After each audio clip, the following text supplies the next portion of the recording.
ஆட்சியில் 51,70,000 பேருக்கு கொடுத்துருக்காங்க. அவ்வளோ பிள்ளைங்க பயன்பெற்றிருக்கு. இப்போ 5 வருஷமா இவங்களுடைய தேர்தல் அறிக்கை நம்பர் வந்து 163. திமுக காரவங்க மறந்துருப்பாங்க, நான் மறக்கல. 163வது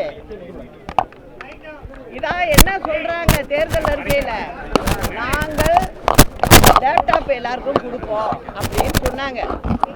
5 வருஷம் ஆயிடுச்சு. அடுத்த தேர்தல் வாக்கு சேகரிக்க போகணும்.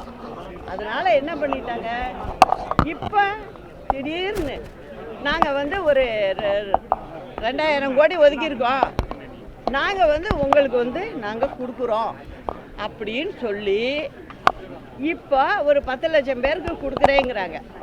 நான் என்ன கேட்குறேன், அம்மா இருந்தப்போ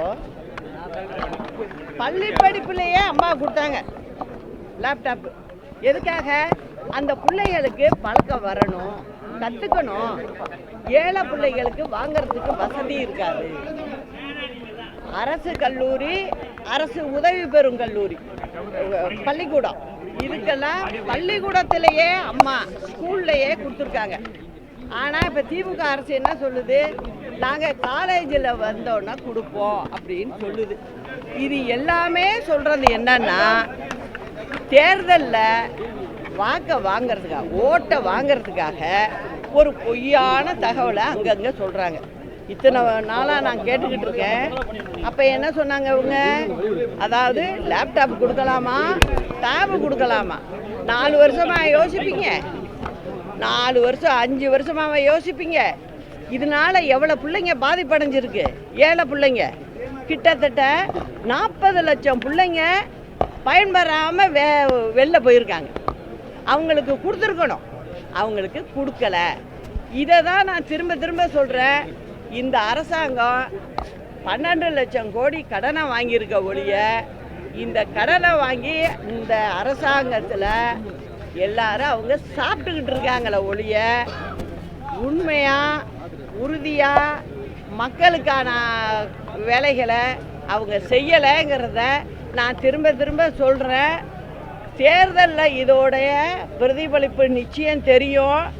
நான் விடுறதா இல்லை. அதிமுகவை அமித்ஷா தான் வழி நடத்துறாரு.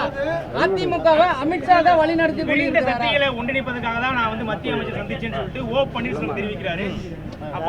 அதிமுகவை அமித்ஷா தான் ஒன்றிணைப்பாரா?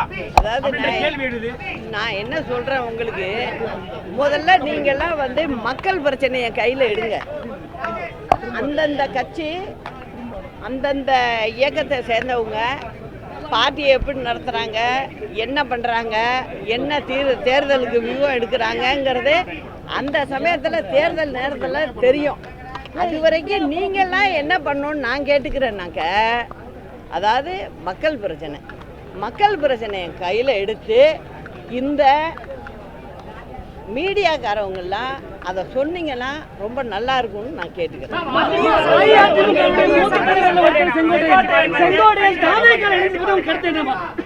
அதாவது என்னை பொறுத்த வரைக்கும் நான் சொல்றது, ஒருத்தங்க மேல கோபம் இருக்குங்கிறதுக்காக பெரிய முடிவுகளை நம்ம அவசரப்பட்டு எடுக்கக்கூடாது. காரணம், இந்த எங்களுடைய தலைவர்கள் இருவருமே மக்களுக்காகவே வாழ்ந்துட்டு போயிருக்காங்க.